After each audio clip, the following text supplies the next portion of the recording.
ഈ വാർത്താ ദിനത്തിന്റെ സമഗ്രതയുമായി വാർത്താ മഴ ആരംഭിക്കുകയാണ്. ഞാൻ അസിത സഹീർ. എല്ലാ പ്രേക്ഷകർക്കും സ്വാഗതം. First on 24. തിരുവനന്തപുരം നഗരൂരിൽ പോലീസിനെ തടഞ്ഞ് ഡിവൈഎഫ്ഐയുടെ അതിക്രമവും അസഭ്യവർഷവും. നഗരൂർ SI ഉൾപ്പെടെയുള്ള പോലീസ് സംഘത്തെയാണ് തടഞ്ഞു നിർത്തി ആക്രമിക്കാൻ ശ്രമിച്ചത്. കോൺഗ്രസ് ഫ്ലെക്സ് ബോർഡുകൾ തകർത്ത ഡിവൈഎഫ്ഐ പ്രവർത്തകർക്ക് നോട്ടീസ് നൽകാൻ പോയ പോലീസ് സംഘത്തിന് നേരെയായിരുന്നു അക്രമം. ദൃശ്യങ്ങൾ 24-ന്. എന്റെ ഇൻവെസ്റ്റിഗേഷൻ, ഞാൻ ഇതിന്റെ ഇൻവെസ്റ്റിഗേഷൻ ഓഫീസറാണ്. നിങ്ങളാരെന്നെ ചോദ്യം ചെയ്യാൻ ഞാൻ അവിടെ ഇരുന്നോളാം. എവിടെയായാലും ഞാൻ ഇരുന്നോളാം. നിങ്ങളാണ് എന്നെ അവിടെ ഇരുത്തിയത്. നീയാണ് എന്നെ അവിടെ ഇരുത്തിയത്. നീയാണ് എന്നെ അവിടെ ഇരുത്തിയത്. നീയാണ് എനിക്ക് ജോലി തന്നത്. എന്താ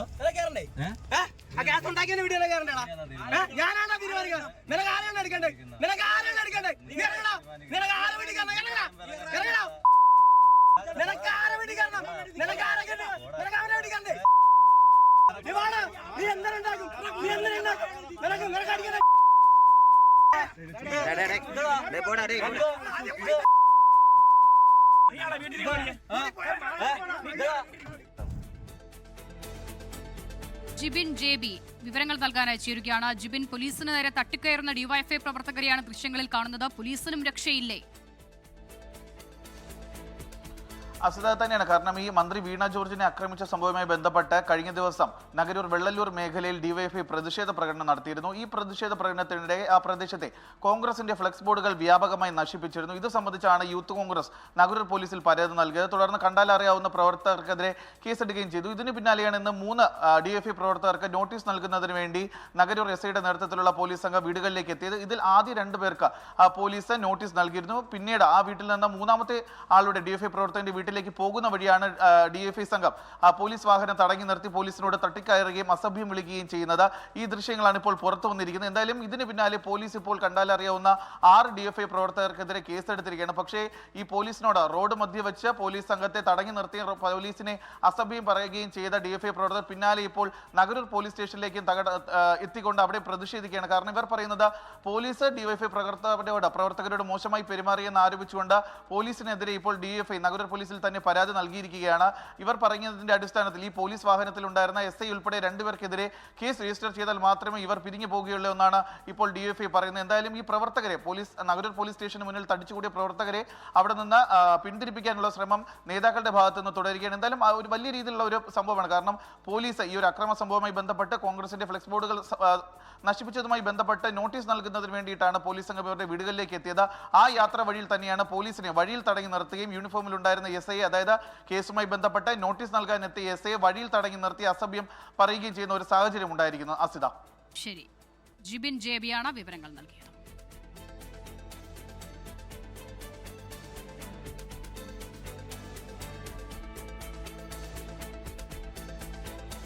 പരിയാരം മെഡിക്കൽ കോളേജ് ആശുപത്രി ഡിസ്ചാർജ് ചെയ്ത ആരോഗ്യമന്ത്രി വീണ ജോർജ് പത്തനംതിട്ടയിലെ വീട്ടിലെത്തി. 4 ദിവസത്തെ പൂർണ്ണ വിശ്രമം ഡോക്ടേഴ്സ് നിർദ്ദേശിച്ച പശ്ചാത്തലത്തിൽ മന്ത്രിയുടെ മാർച്ച് 2 വരെയുള്ള ഔദ്യോഗിക പരിപാടികൾ മാറ്റിവെച്ചിട്ടുണ്ട്.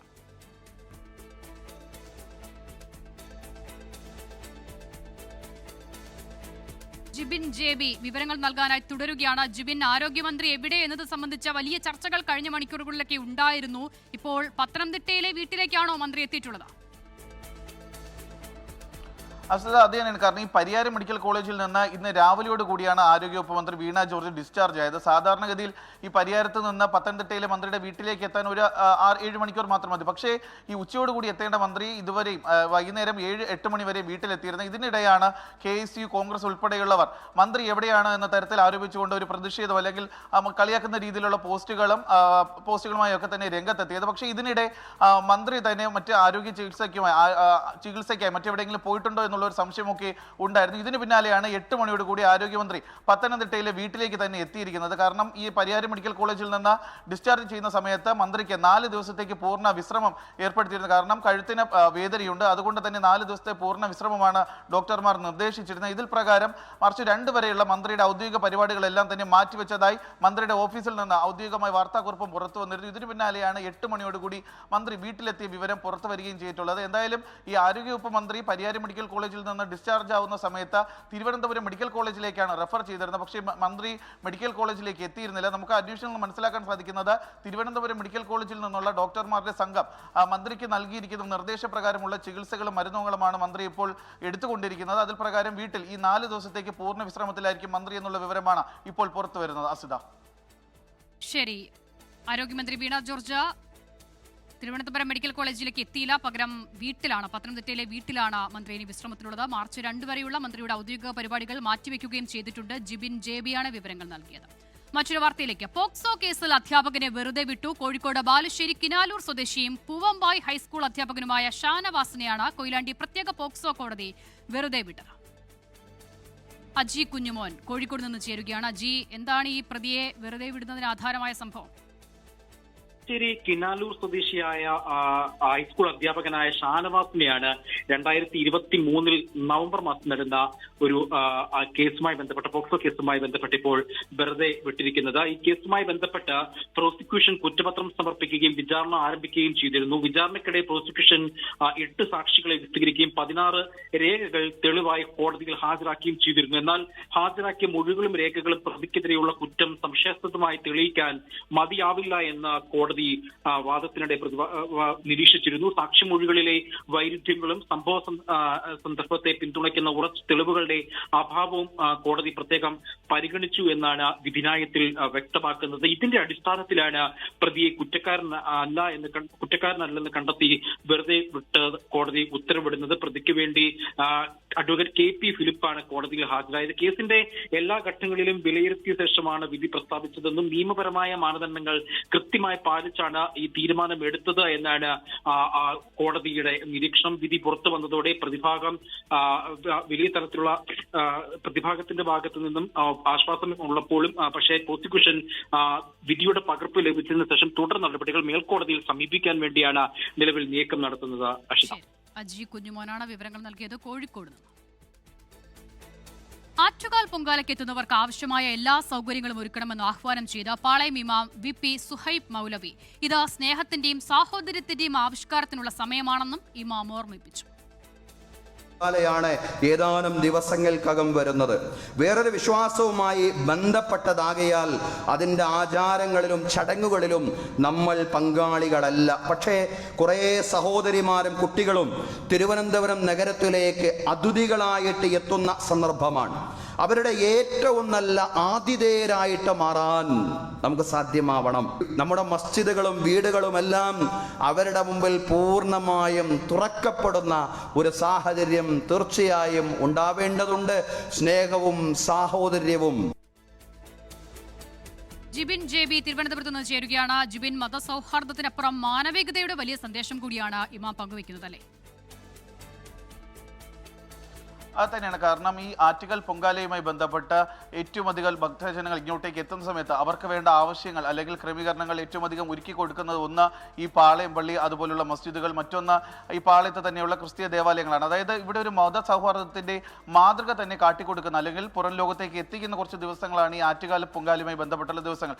അതേ കാര്യം തന്നെയാണ് അതിനുവേണ്ട സൗകര്യങ്ങൾ ഒരുക്കണമെന്ന്. അതായത് ആറ്റുകാൽ പൊങ്കാലയുമായി ബന്ധപ്പെട്ട് തിരുവനന്തപുരം നഗരത്തിലേക്ക് എത്തുന്ന ഭക്തജനങ്ങൾക്ക്, പ്രത്യേകിച്ച് സ്ത്രീകൾക്ക്, അമ്മമാർക്ക്, അവരുടെ കൂടിയെത്തുന്ന കുഞ്ഞുങ്ങൾക്ക് അവർക്ക് ആവശ്യമായിട്ടുള്ള സഹായങ്ങൾ ഒരുക്കി കൊടുക്കണമെന്ന് തന്നെയാണ് ഇപ്പോൾ മൗലവി ആവശ്യപ്പെട്ടിരിക്കുന്നത്. അതായത് ഈ മസ്ജിദുകളുടെ വാതിലുകൾ അവർക്ക് തുറന്നു കൊടുക്കണം. മസ്ജിദുകൾക്ക് സമീപത്തുള്ള വീടുകൾ, ഇവരുടെ വിശ്വാസവുമായി ബന്ധപ്പെട്ട്, അതല്ലെങ്കിൽ ഒരു മുസ്ലിം മതത്തിൽപ്പെട്ട ആളാണെന്നുണ്ടെങ്കിൽ അവരുടെ വീടുകൾ ആറ്റുകാൽ പൊങ്കാലയുമായി ബന്ധപ്പെട്ട് എത്തുന്നവർക്ക് അവരുടെ ആവശ്യങ്ങൾ നിറവേറ്റി കൊടുക്കുന്നതിന് വേണ്ടി അവരുടെ വാതിലുകൾ തുറക്കപ്പെടണം എന്നുള്ള ഒരു ആഹ്വാനമാണ് ഇപ്പോൾ പാളയം ഇമാം നൽകിയിരിക്കുന്നത്. നമുക്കറിയാം, കാരണം ആറ്റുകാൽ പൊങ്കാലയ്ക്ക് ഇങ്ങോട്ടേക്ക് എത്തുന്ന സമയത്ത് ഏറ്റവും ഒരു വലിയ പ്രതിസന്ധി അല്ലെങ്കിൽ ഒരു പ്രശ്നം എന്ന് പറയുന്നത് കുടിവെള്ളമാണ്. കാരണം ഇവിടെ എത്തുന്നവർ ഈ ഒന്നുകിൽ 1-2 ദിവസം മുമ്പ് അല്ലെങ്കിൽ അന്ന് ഈ പൊങ്കാലയുടെ അന്ന് രാവിലെ തന്നെ അവർ എത്തുന്നതാണ്. അപ്പോൾ ഈ വെയിലിന്റെ സമയത്തൊക്കെ കുടിവെള്ളം അവർക്ക് ഏറ്റവും അത്യാവശ്യമായി വരുന്ന സമയമാണ്. പക്ഷേ അവർക്ക് ഈ പൊങ്കാല ഇടാനായി എത്തുന്ന അമ്മമാർക്ക് കൃത്യമായി കുടിവെള്ളം, അവർക്ക് വേണ്ട അവശ്യ ഭക്ഷണങ്ങൾ, ഇതെല്ലാം തന്നെ എത്തിച്ചു കൊടുക്കുന്നതിൽ എന്നും മുൻപന്തിയിൽ നിൽക്കുന്നത് ഈ പാളയം പള്ളികളാണ്. പ്രത്യേകിച്ച് പാളയം ഈ ഇമാമായിട്ടുള്ള മുസ്ലിം പള്ളിയും അതുപോലെ തന്നെ ക്രൈസ്തവ ദേവാലയങ്ങളുമാണ്. അത് സംബന്ധിച്ചിട്ടുള്ള കാര്യം തന്നെയാണ് അദ്ദേഹം ഇന്ന് ആഹ്വാനം ചെയ്തിരിക്കുകയും ചെയ്തത്. എന്തായാലും ഇതൊരു മാതൃക തന്നെയാണ്. കാരണം ഒരു സിനിമയുടെ പേരിൽ നമ്മുടെ നാട്ടിൽ ഒരു വർഗീയ വിവേചനം ഉണ്ടാക്കാൻ ശ്രമിക്കുന്ന സമയത്ത് തന്നെയാണ് ഇത്തരത്തിലുള്ള മാതൃകകൾ പുറം ലോകത്തേക്ക് എത്തിക്കണമെന്ന് ഇപ്പോൾ ഒരു ഇമാം തന്നെ ആവശ്യപ്പെട്ടിരിക്കുന്നത്. പറഞ്ഞതുപോലെ യഥാർത്ഥ കേരള സ്റ്റോറി എന്താണ് എന്നത് കൂടി ലോകത്തോട് വിളിച്ചു പറയുന്നതാണ് ഇമാമിന്റെ പ്രതികരണം. ജിബിൻ JB ആണ് വിവരങ്ങൾ നൽകിയത്. ഒരു ഇടവേളയിലേക്കാണ്. തിരികെ വാർത്തകളിലേക്ക്. കോഴിക്കോട് കാർ കത്തി നശിച്ചു. സമസ്ത ഓഫീസിന് സമീപം പാർക്ക് ചെയ്തിരുന്ന കാറാണ് കത്തിയത്. അജി കുഞ്ഞുമോൻ ചേരുകയാണ്. അജി, സംഭവവുമായി ബന്ധപ്പെട്ട് എന്തെങ്കിലും ദുരൂഹത സംശയിക്കുന്നുണ്ടോ? ദുരൂഹതയുമില്ല അസ്ല. ഇന്ന് വൈകിട്ടാണ് ഈ സമസ്ത ഓഫീസിന് സമീപം ഈ പാർക്കിംഗ് ഗ്രൗണ്ടിലുള്ള കാറ് കത്തി നശിച്ചത്. ഈ സമീപത്തുള്ള പള്ളിയിൽ നോമ്പ് തുറയ്ക്ക് വേണ്ടി എത്തിയ യുവാക്കൾ സഞ്ചരിച്ചിരുന്ന കാറാണ് കത്തി നശിച്ചത്. ഷോർട്ട് സർക്യൂട്ടാണ് എന്നുള്ള പ്രാഥമിക നിഗമനത്തിലാണ് ഫയർഫോഴ്സ് ഉള്ളത്. ഉടനെ തന്നെ ഫയർഫോഴ്സിന്റെ ഒരു യൂണിറ്റ് എത്തി ഈ കാർ കത്തിയ തീ അണയ്ക്കുകയും ചെയ്തു. ഇന്ന് വൈകിട്ട് 7 മണിയോടുകൂടിയായിരുന്നു ഇത്തരത്തിലൊരു സംഭവം അവിടെ നടന്നത്. ഈ സംഭവവുമായി ബന്ധപ്പെട്ട് നിലവിൽ ആ കാർ ഗ്രൗണ്ടിൽ നിന്ന് പൂർണ്ണമായി മാറ്റുകയും മറ്റ് അനിഷ്ട സംഭവങ്ങളൊന്നും തന്നെ റിപ്പോർട്ട് ചെയ്തിട്ടില്ല. ശരി, ഷോർട്ട് സർക്യൂട്ടാണ് ഈ അപകടത്തിന് കാരണം, കാർ കത്തിയതിന് കാരണം എന്നുള്ളതാണ് പ്രാഥമികമായി മനസ്സിലാകുന്നത്. അജി കുഞ്ഞുമോനാണ് വിവരങ്ങൾ നൽകിയത്. തിരുവനന്തപുരം വിഴിഞ്ഞം പുളിങ്കുടിയിൽ CPM ഓഫീസ് കോൺഗ്രസ് പ്രവർത്തകർ അടിച്ചു തകർത്തു. ഇന്നലെ കോൺഗ്രസിന്റെ ഫ്ലെക്സ് ബോർഡ് CPM പ്രവർത്തകർ കത്തിച്ചതിലെ പ്രതിഷേധമാണ് ഈ സംഭവത്തിന് പിന്നിൽ. ജിബിൻ JB വിവരങ്ങൾ നൽകാൻ ചേരുകയാണ്. ജിബിൻ, ആരോഗ്യമന്ത്രിക്കെതിരായ KSUവിന്റെ ആക്രമണം, അതിന് പിന്നാലെ അങ്ങോട്ടും ഇങ്ങോട്ടും ഇരു വിഭാഗങ്ങൾ പലയിടങ്ങളിലും ഏറ്റുമുട്ടുന്ന സാഹചര്യം വരെ ഉണ്ടായിരുന്നു. അതിന്റെയൊക്കെ തുടർച്ചയാണല്ലേ ഈ സംഭവം? അസിത, അത് തന്നെയാണ്. കാരണം കഴിഞ്ഞ ദിവസം രാത്രി മുതൽ ഇന്ന് വൈകുന്നേരം വരെ വിഴിഞ്ഞത്ത് വലിയ രീതിയിലുള്ള ഒരു സംഘർഷാവസ്ഥയാണ് നിലനിന്നത്. കാരണം ഈ ആരോഗ്യവകുപ്പ് മന്ത്രിക്കെതിരായ അതിക്രമത്തിൽ പ്രതിഷേധിച്ചുകൊണ്ട് കഴിഞ്ഞ ദിവസം CPM-ന്റെയും DFIയുടെ നേതൃത്വത്തിൽ വിഴിഞ്ഞത്ത് വലിയ രീതിയിലുള്ള ഒരു പ്രതിഷേധ മാർച്ച് സംഘടിപ്പിച്ചിരുന്നു. ഈ മാർച്ചിനിടെ വ്യാപകമായി കോൺഗ്രസിന്റെ ഫ്ലെക്സ് ബോർഡുകൾ നശിപ്പിക്കുകയും അത് കത്തിക്കുകയും ചെയ്തിരുന്നു. ഇതിന് പിന്നാലെയാണ് ഇന്ന് വൈകുന്നേരത്തോടുകൂടി കോൺഗ്രസ് പ്രവർത്തക പ്രദേശത്ത് തടിച്ചുകൂടിക്കൊണ്ട് ഒരു പ്രതിഷേധ പ്രകടനം നടത്തിയത്. ഇതിനിടെയാണ് പുളിങ്കുടിയിലുള്ള വിഴിഞ്ഞം പുളിങ്കുടിയിലെ CPM-ന്റെ ഓഫീസിനകത്തേക്ക് കോൺഗ്രസ് പ്രവർത്തകർ കയറുകയും അവിടെ ഉണ്ടായിരുന്ന കസേരകളും ഫ്ലെക്സ് ബോർഡുകളും കോൺഗ്രസ് തകർക്കുകയും ചെയ്തത്. തുടർന്ന് ഈ വിവരം അറിഞ്ഞെത്തിയ CPM പ്രവർത്തകർ പ്രദേശത്ത് വലിയ രീതിയിലുള്ള ഒരു പ്രതിഷേധ പ്രകടനം നടക്കുകയും ചെയ്തിട്ടുണ്ട്. എന്തായാലും അവിടെ സംഘർഷാവസ്ഥ തടയുന്നതിന് വേണ്ടി പെട്ടെന്ന് തന്നെ വിഴിഞ്ഞത്ത് നിന്നുള്ള പോലീസ് സംഘം സ്ഥലത്തേക്ക് എത്തുകയും ഇരു വിഭാഗക്കാരെയും അവിടെ നിന്ന് പിന്തിരിപ്പിച്ച് വിടുകയുമാണ് ചെയ്തത്. അതുകൊണ്ട് മാത്രമാണ് പ്രദേശത്ത് വലിയ രീതിയിലുള്ള ഒരു സംഘർഷത്തിലേക്ക് കടക്കാതിരിക്കുകയും ചെയ്തത്. അസിത, വിവരങ്ങൾ നൽകുകയായിരുന്നു ജിബിൻ JB. കിഫ്ബി ധനസഹായത്തോടെ 1200 കോടി രൂപയുടെ വികസന പദ്ധതികളാണ് സംസ്ഥാന സർക്കാർ ഇടുക്കിയിൽ നടത്തിയത്. റോഡ് വികസനത്തിന് മാത്രമായി 627 കോടി രൂപ വിനിയോഗിച്ചു. ഇടുക്കിയുടെ മുഖച്ഛായ മാറ്റുന്ന പദ്ധതികളാണ് കിഫ്ബി വഴി സർക്കാർ നടപ്പാക്കുന്നത്.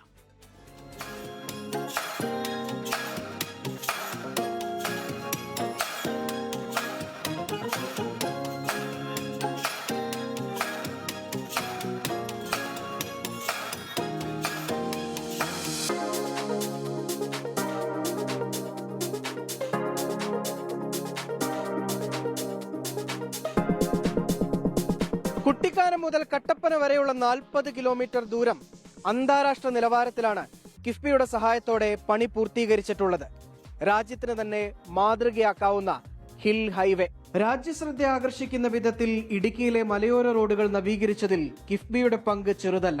62 കിലോമീറ്റർ ദൂരം മാത്രം മലയോര ഹൈവേയുടെ ഭാഗമായി പുതുക്കിപ്പണിയാൻ 300 കോടി രൂപ അനുവദിച്ചു. വാഗമൺ ഈരാറ്റുപേട്ട റോഡ്, കമ്പംമേട് വണ്ണപ്പുറം റോഡ്, മറ്റു റോഡുകൾ എന്നിവയ്ക്കായി 372 കോടിയിലധികം രൂപയും വകയിരുത്തി.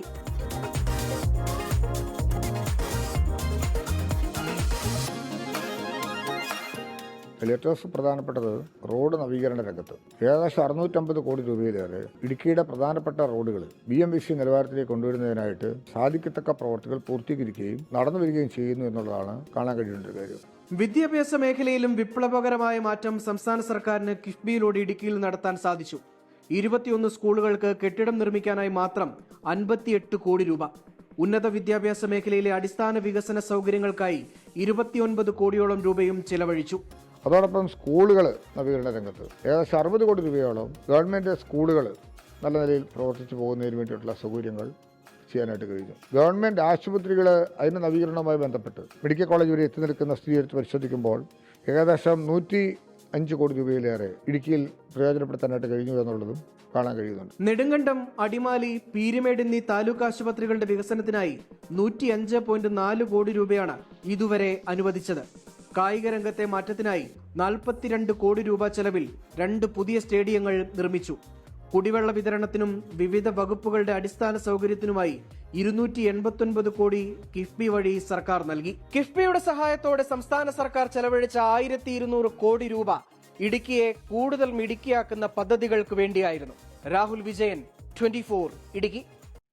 പുണ്യമായ പുണ്യമാസമായ റമദാനിൽ പത്തനാപുരം ഗാന്ധി ഭവനിലെ അന്തേവാസികൾക്ക് സ്നേഹത്തിന്റെ കരുതലുമായി Lulu group chairman MA Yusuf Ali 1 കോടി രൂപയുടെ സഹായം കൈമാറി. വർഷങ്ങളായി ഗാന്ധി ഭവന് റമദാൻ മാസത്തിൽ MA യൂസഫ് അലി സഹായം കൈമാറാറുണ്ട്.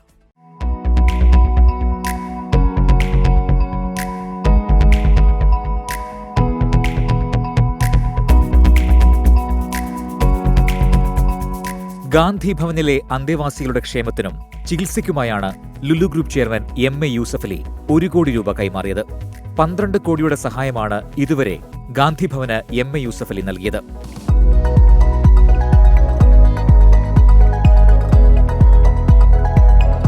പത്തു വർഷം മുൻപ് ഗാന്ധി ഭവൻ സന്ദർശിച്ചപ്പോഴാണ് അന്തേവാസികളുടെ താമസ സൗകര്യത്തിന്റെ അപര്യാപ്തതയും സാമ്പത്തിക ക്ലേശവും MA യൂസഫ് അലി മനസ്സിലാക്കിയത്. തുടർന്ന് ഓരോ വർഷവും മുടങ്ങാതെ സഹായം എത്തിക്കാൻ തുടങ്ങി. നിങ്ങളെല്ലാം തൃപ്തരാണ്. ഇനിയും ഇങ്ങനെ തുടർന്നു പോകണം. ഈ ഒരു കൂട്ടായ്മ നിങ്ങളെല്ലാവരും ഒരു പൂന്തോട്ടത്തിലെ വിടർന്നു നിൽക്കുന്ന പുഷ്പങ്ങളാണ്. ആ പുഷ്പങ്ങൾ ഒരുമിച്ച് നിൽക്കുമ്പോഴാണ് അതിന്റെ ഭംഗി നമുക്ക് നിറഞ്ഞ് കാണാൻ കഴിയുന്നത്. 1500ഓളം അന്തേവാസികൾ പത്തനാപുരം ഗാന്ധി ഭവനിലുണ്ട്.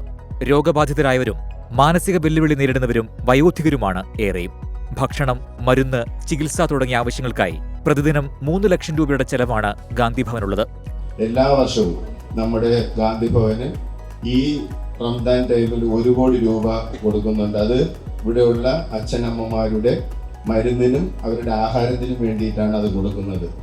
MA യൂസഫ് അലിക്ക് വേണ്ടി secretary EA Haris, Lulu group India project director Babu Varghese, Lulu group regional director Joy Shadanandan, Lulu group India media head NB Swaraj, public relations manager Sooraj Ananthakrishnan എന്നിവരെത്തി 1 കോടിയുടെ ചെക്ക് ഗാന്ധിഭവൻ സെക്രട്ടറി പുനലൂർ സോമരാജന് കൈമാറി.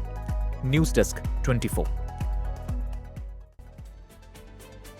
ഖത്തർ സർക്കാരിന്റെ നിർണായക LNG പദ്ധതി രവി പിള്ള ഗ്രൂപ്പ് അടങ്ങിയ കൺസോർഷ്യത്തിന് ലഭിച്ചു. ലോകത്തിലെ ഏറ്റവും വലിയ LNG കമ്പനിയായ ഖത്തർ എനർജിയുടെ അഭിമാന പദ്ധതിയായ നോർത്ത് ഫീൽഡ് വെസ്റ്റ് പദ്ധതിയുടെ നടത്തിപ്പിലാണ് രവി പിള്ള ഗ്രൂപ്പും ഉൾപ്പെട്ടത്. രവി പിള്ളയുടെ ഗൾഫ് ഏഷ്യ കോൺട്രാക്ടർ കമ്പനിക്ക് പുറമെ ടെക്നിപ് എനർജീസ്, CCC എന്നിവരടങ്ങുന്നതാണ് കൺസോർഷ്യം. ദോഹയിലെ ഖത്തർ എനർജി ആസ്ഥാനത്ത് നടന്ന ചടങ്ങിൽ Qatar energy chief executive Saad Sherida al Kaabi, GSC chairman Ravi Pillai, Technip Energies chief executive Arnaud Pieton, consolidated contractors company chairman Samer Khoury എന്നിവർ പങ്കെടുത്തു. പ്രതിവർഷം 16 ദശലക്ഷം ടൺ ശേഷിയുള്ള 2 LNG ട്രെയിനുകൾ നിർമ്മിക്കുന്നതിലൂടെ ഖത്തറിന്റെ മൊത്തം LNG ദ്രവീകരണ ശേഷി പ്രതിവർഷം 142 ദശലക്ഷം ടണ്ണായി ഉയരും. 2031 അവസാനത്തോടെ ഉൽപ്പാദനം പൂർണ്ണ തോതിൽ എത്തിക്കാനാകുമെന്നാണ് പ്രതീക്ഷ. വാർത്താമഴ ഇതോടെ പൂർണ്ണമാകുകയാണ്. ഇനി പോലീസ് ഡയറി കാണാം. ഗോകുൽ രവി ചേരും.